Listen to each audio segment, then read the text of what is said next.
jërëjëf Mohamed Kandji maa ngi lay nuyu di jéggalu auditeurs yi retard bu ndaw bu ñu am ci démarrer émission bi di leen ñaanal bëccëgu jàmm ak salaam di leen mbégte di dalal Mamadou Seck kenn du ko présenté Sénégalais yi ndaxte liggéey bu mu def ci biirum société civile sénégalaise bi élection doon door nekk ci liggéey bi yàgg na ay at ëpp na 20 ans tey Mamadou Seck nekkoon na forum civil nekk tamit fi xamante ne mooy Gora Institut di liggéey nag ci mbirum élection mbirum société civile ci mbirum maanaam fitna buy am yelleefu doomu aadama ci mbirum élection ci mbirum politique ni ñu koy téye di voyager nag ci Afrique di ci liggéey lu bëri créé nag tey mu ngi ak benn institut bi xamante ne da koy liggéey muy directeur Synapsus Consulting muy membre société civile Mamadou Seck ñu ngi lay nuyu di la dalal.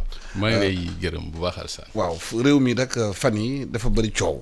coow li bëri na bi ñu waxee local yi ba léegi bien avant ça sax coow li bëri tension yi am di xew fii 8 mars passé ñuy waxaat encore coow li jàppal bàyyi gis seen yi xamante ne amuñ habitude gis Sénégal même mu fekkee violence dafa bokk ci maanaam taarix politique réew mi ndaxte politique sénégalais yi ñu su gën a bëri dañoo violent ñoo bëri histoire waaye Sénégal toll na fi nga xamante ne xëy na askan wi commencé nañu sonn ci xuloo yi ŋaayoo yi te ñu am nañ ay jafe-jafe kenn du ko toppatoo ndox manqué na hôpitaux yi amatul maanaam di fajee nit ñi xale yi amaguñu xëy jafe-jafe yi bëri ci réew mi coût de la vie maanaam loyer bi bëri na au lieu ñu toppatoo loolu ñoom politiciens yi mooy pouvoir opposition xuloo ngaay pour ay place waa société civile naka ngeen jàngatee loolu.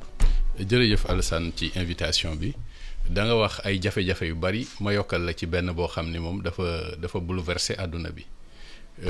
te muy facteur boo xam ne bi facteur élection facteur de propagation la ci muy Covid bi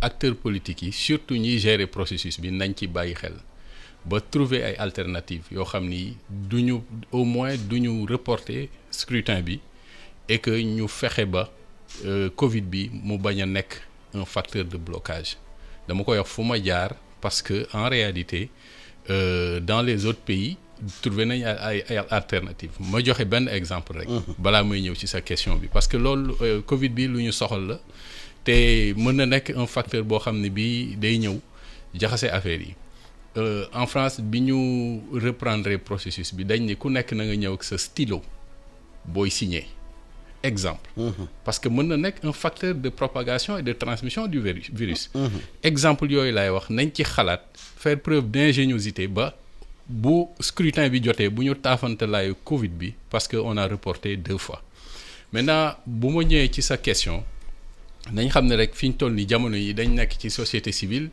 de 4e génération après plusieurs générations yu fi jàll société civile bi nag développé ay expertise yu bari ci fànn yu bari ci domaine yu bari mu nekk une société civile boo xam ni ko aussi booy xool ci taarixu élection ni nga ko waxee depuis 2000 quand même société civile la boo xam ne dafa def ay contributions yu am solo ci processus électoral bi on se rappelle comment les doyens Mazine Ndiaye ñoom Mame Adama Gueye du forum civil doyen Alioune Tine et cetera en 2000 nu ñu xeexee ba arracher presque un code de conduite ci Abdoulaye Wade mu signé ko Abdou Diouf nangoo signé pour ñu mën a dem ci élection et je pense que foofu la première expérience observation yu crédible amee 2012 ñëw ñu contribuer lever des financements teg pression non pas pour le départ d'un quelqu'un ou pour l'arrivée d'un autre mais pour un scrutin transparent yooyu yëpp muy ay acquis yoo xam ni ay acquis yu solide la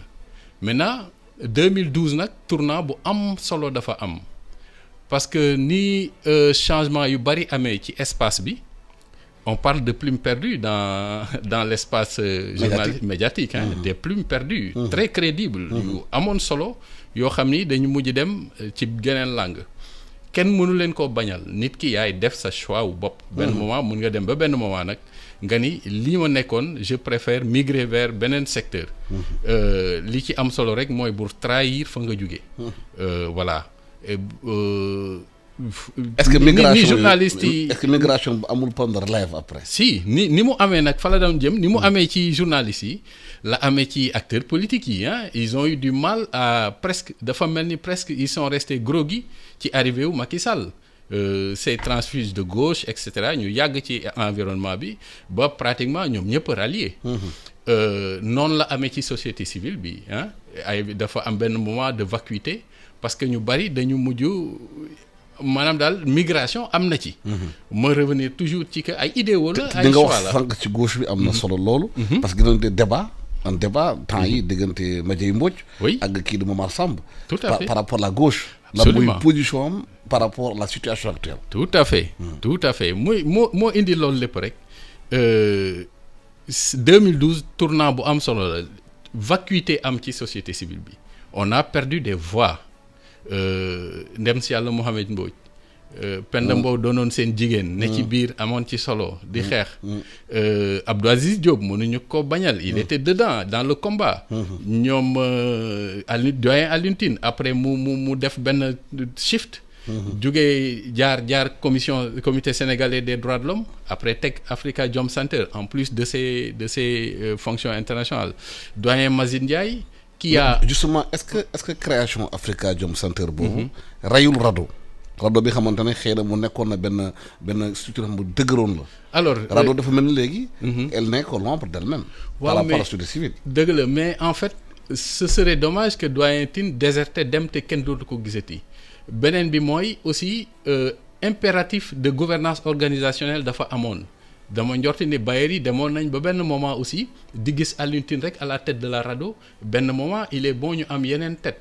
c'est les exigences de la gouvernance organisationnelle. relève bi assuré loolu. alors pas assuré loolu est-ce que du quelque part dañu reproché waa société civile bi. ñoom rek bu ñu nekk ci kanam du ñu former ñu nekk ci ginnaaw. ñu nekk benn centre bi nga xam ne ñoom bu ñu demee rek. ñeneen ñi duñu mën a émerger. loolu nag moom c'est un problème qui est presque général c'est pas pour dire que du ñun rek du man rek bokkuma caa ko gën mais on a des difficultés dans le ci processus institutionnalisation de nos structures institutionnalisation mooy.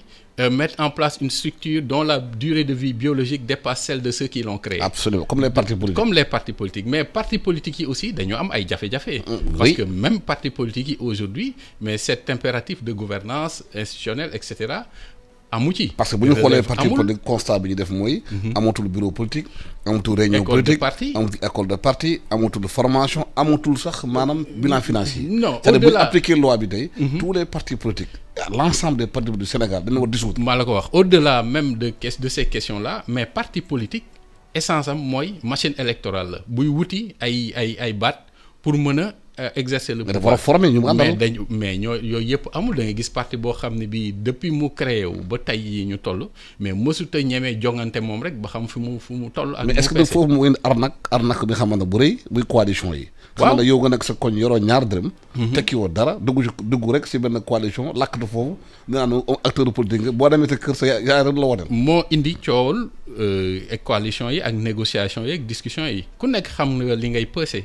et ils sont dans l'environnement ku ne xam nga sa morom xam nga li mu mën ak li mu mënul et cetera ba coowu coalition yi ni mu baree nii day renseigner ci une crise des partis politiques aujourd'hui une crise aussi du fait partisan en général de plus en plus les positions ne sont plus aussi tranchées que ça parce que dañ nekk ci ay monde de l'urgence boo xam ne bii régler problème li et du y a pas plusieurs façons de le faire. Il y a pas d'idéologie, il y a rien du tout. Il y a plus. Moi je reste convaincu que toujours les soubassements idéologiques sont là. mais nit ki pragmatisme moo gën pragmatisme bi. waaw yenn saa yi taf yëngali gaaw jox affaire yi voilà urgence taf-tafee humanitaire et cetera de sorte que dootuñu taxaw ci idéologie bi di former mais les soubassements idéologiques existent nit a ngi fi sax di intervenir sans être conscient que ci ay soubassement idéologique la ko teg. C'est pour dire que donc loolu mënuñu ko bañ mais pour revenir à la société civile c'est pour dire que quand même développé nañ plusieurs ay expertises yu bari dans le domaine électoral maintenant moi le regard que je porte sur la société civile c'est que crise de leadership da cee am une crise de leadership yeneen acteurs ñëw aussi les activistes bi ñu ñëwee ñoom tamit dañu nekk ci espace citoyen bi mais amuñu ay ñoom tamit amuñu ay base conceptuelle. ñu polluer affaire bi quoi. en tout cas jaxase nañ environnement bi coow li bari donte nag du ñàkk am nañ ci njariñ parce que quand même am na ay causes yu ñuy xeex. mais est-ce que réseaux sociaux yi quelque part aussi. oui amul impact si maanaam société civile bi maanaam xam avant boo defoon conférence de presse waaye ñëw toog mooy figure tutélaire bi mu waxal ñëpp. ñu ko déglu léegi ku nekk dooy arrêté sa portable doo am ne looy wax dem wax sa portable. soxloo xaar kenn waxal la ko. moo tax nag en réalité amuñu ay accroche yu dëgër parce que la réalité est que réseaux sociaux yi médias alternatifs la loo bëgg a transmettre ko ci mais on n'est plus dans le schéma classique des médias yi nga xam ni da ngay recueillir travailler le produit diffuser maintenant on recueille et on diffuse. mooy collecte traitement de l'information traitement bi amatul alternative les médias alternatifs là dañu ñëw dootoo traité. Y a plus de filtre ni nga ko jotee nga koy transmettre mais loolu yooyu yëpp c'est le revers de la médaille maintenant kiy recevoir aussi ni nga ko joxee la koy recevoir sans avoir le filtre qu'il faut mais loolu lépp nag ni mu laalee environnement bi la laalee société civile et on a une société civile quand même comme je dis envahie par aussi des activistes mais amuñu ay bases conceptuelles bu ko defee day gën a woyofal la société civile et yooyu yëpp nag en réalité comme ni ma ko waxee absence d'un leadership moo ko indi parce que quand même ces fortes figures là dont j'ai parlé tout à l'heure booy xool seen cursus seen trajectoire seen passé da ci am ñu ci bari d'ailleurs c'est des transfuges de gauche dañu jógee gauche xeexoon fa ba am fa ay bagages solides après ñëw transféré wu dans la société civile ba pare nag nekk très à cheval sur les concepts et les principes. société civile nga wax Sénégal am na expertise électorale. am na nu muy gérer question électorale yi am na expertise bu bëri bëgg exporter ci sous-région bi. mais dafa am benn position bi nañuy constater léegi. avant société civile sénégalaise dafa doon tëddee njaaxanaay. mais léegi dañu gis dañuy am ay position partisane ci société civile bi muy pour pouvoir bi ou bien pour opposition bi bu pouvoir bi defee dara ñu ŋaññi ko dóor ko.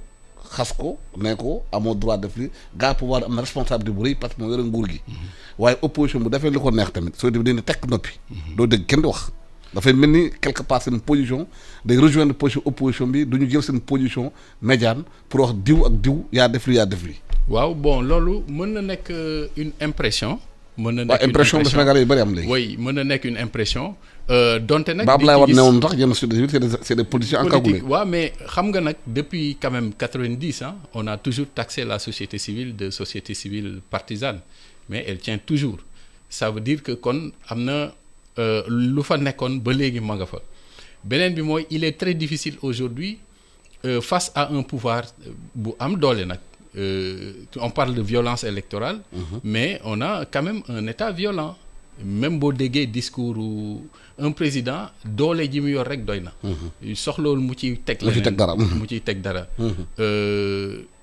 et d'ailleurs le symbole quand vous voyez un président américain un Barack Obama en bras de chemise etc c'est pour diluer un peu cette puissance là qui transparaît à travers ses actes etc mais est-ce que pour autant mais société civile bi quand même est-ce que pour autant opposition wooyaa l'insurrection à sortir casser les gens violenter les gens su di war na noppi non pas du tout waaw loolu la ñu su constat dañu noppi non pas du tout société civile quand même loolu aussi beneen question d'approche la parce que am na ci société civile yoo xam ni ils sont sur le fil de l'actualité lu xew ñu jug wax il y a une autre forme de société civile qui nekk ci ay approche stratégique yoo xam ni mi ngi poser ay actes dans les coulisses di faciliter di def ay missions de bons offices etc te kenn yëgu ko aussi. mais la violence verbale dafa am aussi solo. Oui la violence verbale bu amee aussi société civile dafa war a jug wax ko effectivement mooy li ma wax en fait ces voix perdues là de la société civile mooy indi loolu c'est-à-dire que benn moment aussi la société civile n'est pas assez audible sur certaines questions. Maintenant qu'est-ce qu'il faut faire pour régler le problème boobu. Alors il y a beaucoup ñëwaat fu mu nekkoon. Bon ñu bari ñi ngi wax il faut des assises de la société civile. On a tenté une expérience il y a 2 ans je crois mais l'expérience n'a pas été aboutie parce que assises de la société civile dafa laaj déjà nga toog conceptualiser ko et puis tu ouvres à tous les acteurs qui sont dans le secteur et société civile dafa pluriel dafa large. Et j'ai parlé de 4e génération, mais on a une première, 2e, 3e, 4e génération, et aucune ne s'exclut. C'est-à-dire que ba léegi ñoom ñëpp ñi ngi cohabiter dans l'environnement te ñoo ñëpp dafa laaj tey nga déglu leen comprendre leen. Est-ce que nous posons le débat sur la légitimité de la société civile parce que boo ñëgee wax di waxal askan wi ñu nañ mën a laaj yow kan moo la fal tu parles au nom de qui. Alors non loolu c'est légitimité de la société civile on ne peut pas aujourd'hui poser le principe comme ça. Pourquoi parce que en réalité société civile moom espace la qui se structure hors du champ de l'État et qui vient en appoint dans les failles dans la gestion dans la mise en œuvre des affaires. Mais est-ce que n'importe qui mën naa nekk société civile. loolu mooy problème bi. Mais tout dépend de tes idéaux, de ton engagement, de ce à quoi tu crois et de ton cursus. Maintenant, comme on dit. parce que mënoo yow rek toog sa koñ créer sa association na ne société civile nga. Ah oui mais rien ne l'empêche.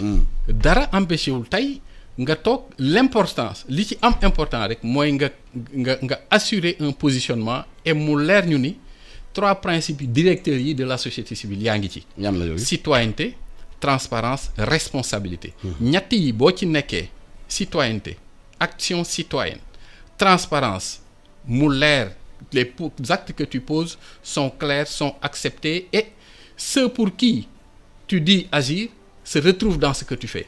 Mais est-ce et responsabilité est-ce que cette obligation de rendre compte accountability contrôle citoyen ñetti principes yooyu boo ci nekkee mu leer yaa ngi ci action sociale. Mais est-ce que justement société civile Sénégal confronté wul ak problème de citoyenneté ba am ci réew mi nga xamante ne fii Sénégal doy na waar. lu waaye neex def lu waaye neex wax lu waaye neex comporté wu kenn mënu ci dara amul loi amul dara chacun fait ce qu'il veut boo ko bëggee xam sax ci feu rouge boo ñëwee. ou bien ci rond point ku nekk la neex ngay def. oui kenn du wax dara xam impunité bu am dans tous les compartiments.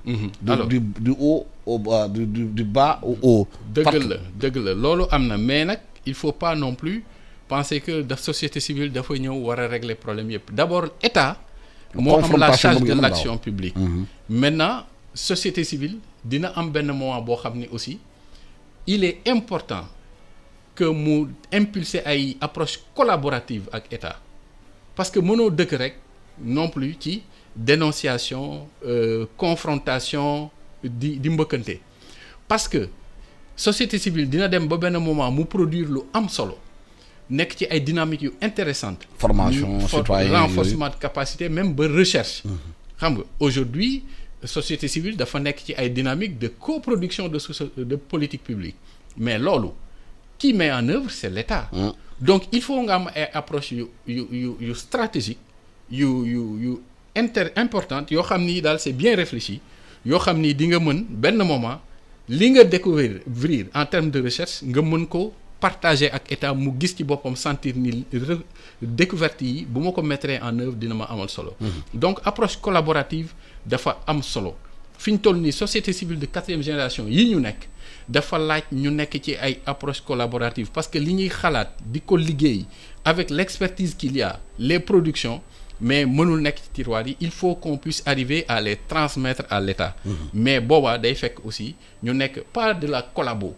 Mais de la collaboration. Absolument. Voilà. Mais am na ñuy xalaat ne fu ñu toll nii réew mi fu mu toll nii ak xale yi nu ñu nekkee dans une situation de non éducation yu bëri.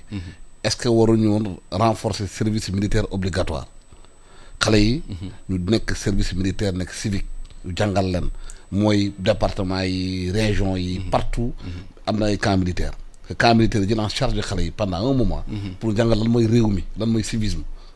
Alors moi je pense que c'est plusieurs li mu laaj xale yooyu pour ñu mën leen accompagner remettre la situation à l'endroit hein, comme on dit pour man beaucoup d'éléments la loolu ci la bokk mais à mon avis dañ nekk ci jamono joo xam ni on parle de droits humains et cetera donc enrôler nit ñi de force c'est pas possible. Non, pas de force. Mais au moins qu'on puisse les encourager. Mais droits humains aussi, de anarchie aussi. Oui. Mais je veux dire que aussi il y a d'autres leviers sur lesquels on peut s'appuyer pour corriger. Aujourd'hui mais dellu ci à la base éducation à la citoyenneté mi ngi fi bu ñu ko xeeb xale boo jël à la base nga koy former. di ko jox yenn. est-ce que loolu am na effectivité boobu am na. est-ce que école yi ñu ngi jàngal xale yi loolu talatuñu ko. on est dans les grèves yooyu et cetera donc yooyu yëpp moo ñàkk beneen élément bi mooy aussi mais la mémoire elle est sélective.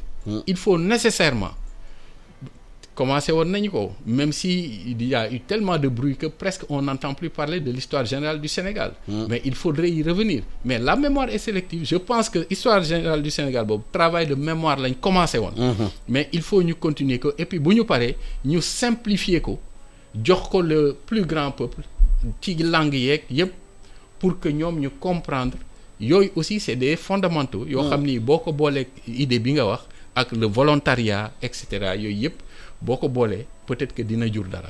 parce que yow yaakaar nga histoire générale Sénégal la bu ñu ko simplifié jàngal xel lan mooy seen histoire dëgg. voilà ba la Faidherbe ba daa dóor sa maam. mais Béhanger daa daw. Famori daa daw moo leen jàngal xale yi suñu école yi. tout à fait te du leen may fierté bu ñu màggee. loolu dina ci am solo dina leen jox fierté vous savez France nga def taarix nga def une mauvaise information ci taarix délit la révisionnisme.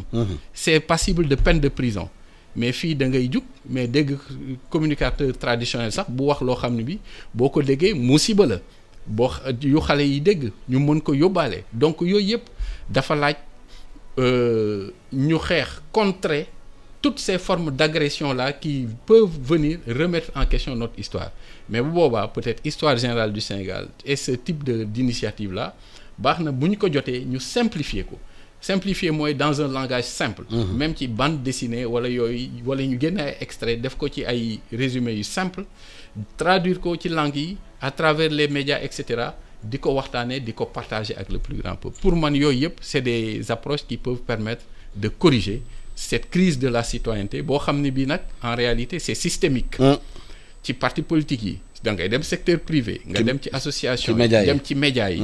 C'est devenu systémique. Il faut donc des réponses systémiques. mooy ndëpp national. ndëpp national ni ko kii di wax sëñ Mor Mbaye di waxee. maa lay gërëm di la sant Mamadou Seck.